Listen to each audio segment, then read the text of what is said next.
À Ourthe, petit village de la commune de Libramont-Chevigny, l'école communale fait partie des écoles de l'arrondissement qui ont décidé de s'impliquer activement dans ce projet de prévention. Il s'agit ici d'une petite école, 127 élèves, 3 classes de maternelle et 5 classes de primaire. Et c'est par l'aménagement de la cour de récréation que l'équipe éducative a décidé de commencer, car c'est là que les besoins se faisaient le plus sentir. Il y avait quand même assez bien de conflits dans la cour de récréation et les enfants ne se trouvaient pas toujours un endroit pour jouer, donc il y avait des conflits entre ceux qui voulaient jouer à un jeu et ceux qui voulaient jouer à d'autres. Et je dois dire qu'au début, j'étais assez sceptique avec le projet parce que vu que la cour de récréation n'était pas très grande, je pensais que délimiter encore des zones dans la cour, ça allait être très difficile. Et je me suis rendu compte que tout compte fait, même si la cour de récréation n'est pas très grande, on peut vraiment délimiter les zones pour que les enfants y trouvent leur place. Si vous mettez des êtres humains, quel que soit leur âge, sur un territoire, c'est-à-dire un espace qui est limité par des murs notamment, c'est le cas de l'école, vous allez augmenter l'agressivité, le besoin qu'ont chacun de prendre un territoire, parfois au détriment des autres, et parfois ce mécanisme d'agressivité va produire de la souffrance et donc se métaboliser en violence. Et ici, les zones ont été tracées à la peinture sur le sol de la cour de récréation avec des codes couleurs bien spécifiques.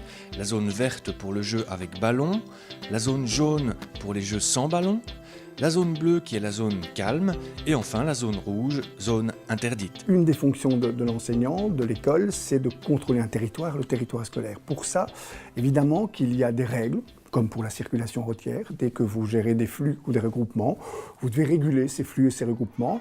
Ces règles supposent en cas d'infraction des punitions. C'est ce qui se passe dans la circulation routière. Ce n'est pas quelque chose qui doit nécessairement drainer beaucoup d'énergie pédagogique. Ce qui est important, par exemple, c'est que les cours de récréation soient régulés pour qu'elles puissent être stimulées en conséquence et puis pacifiées. Ça a apporté que c'est beaucoup plus facile à gérer les temps de récréation. Il y a des enfants très calmes qui aiment jouer à des jeux calmes, style Marelle, Puissance 4. Donc on a acheté assez bien de jeux. Donc certains enfants peuvent lire dans la cour de récréation, peuvent jouer au football, au basket. On a acheté des échasses. Ce qui, pour moi, est très important, c'est le nombre d'accidents qui a été fortement réduit.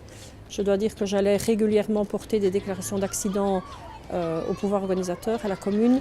Et là, ça a diminué certainement de 5 fois à la baisse. L'école a également mis en place les cercles de parole qui ont lieu régulièrement dans les classes pour que les enfants puissent s'exprimer sur les problèmes qu'ils rencontrent et essayer de trouver ensemble des solutions. On cherche parfois à réguler des comportements que l'on doit normer. Ce qu'on appelle pompeusement le vivre ensemble, qui est en réalité de la convivence, c'est-à-dire la construction de ce vivre ensemble, suppose qu'on diffuse au sein des groupes des normes.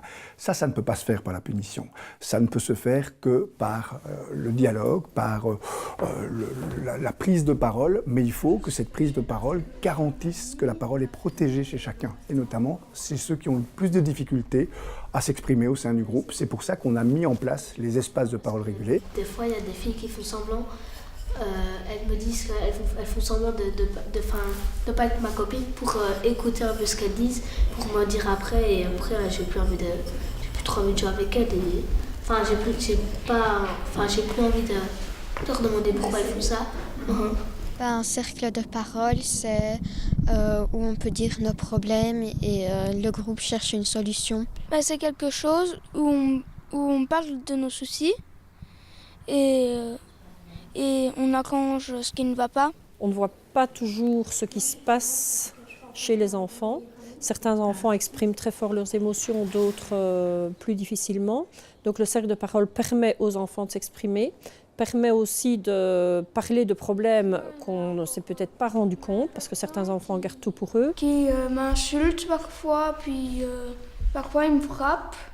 Et quand il y avait encore de la neige, ils me lançaient des boulets. Par exemple, il y avait 2 de mes copines qui se disaient des méchancetés, moi j'aimais pas. Et donc du coup après elles ont arrêté. Une fois en fait, il y avait quelqu'un qui disait que mes blagues étaient vraiment nulles, que j'étais vraiment idiot pour faire ça. Et quand j'en ai parlé au cercle de parole, et il s'est excusé après le cercle de parole. Ça leur apporte du bien-être, ça leur apporte aussi de ressentir, d'exprimer les émotions qu'ils ressentent, parce qu'ils ne savent pas toujours exprimer ce qu'ils ressentent. J'aime bien faire ça, comme ça après on n'a plus de soucis et tout le monde peut jouer ensemble. Quand je me dispute ou autre chose, ben c'est toujours là que je me réconcilie avec quelqu'un.